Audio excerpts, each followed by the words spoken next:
I also just love that you said that when our brain is conditioned in the planning mode, that this feels so good and excited and motivated, and all of those feelings come to the surface that really kind of fuel action. Gosh, I identify with that so much. Yeah. And then just there's a failure, right? Or the plan doesn't go the way we want. And my brain says, see, it's not working. Go back to planning. Right. It's just it's a fascinating pattern to catch. Like, and I think that, when I think about that moment of putting in effort, the example I'm thinking of is like, okay, it's time. I said at 6 o'clock, I'm going to read this chapter in this GYN book. I have to read it for my oral boards. There will be a very normal moment. Nothing is going wrong when our brain's like, oh, I don't want to. Oh, like I would rather watch a movie, or I'd rather like, just chill with my husband.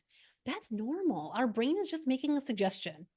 She's just making a little suggestion to avoid putting forth the full effort, because putting forth the full effort of opening the chapter and reading this book is, I'm asking my brain to stretch. I'm actually asking my brain to challenge itself to learn new information. There's an expenditure of energy there.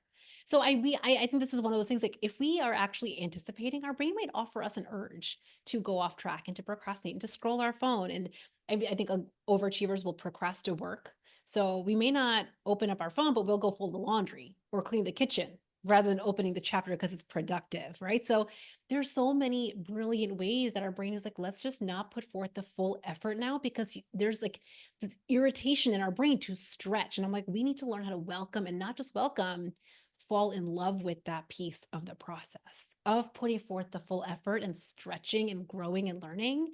Because when we do that, then taking action starts to become so much simpler.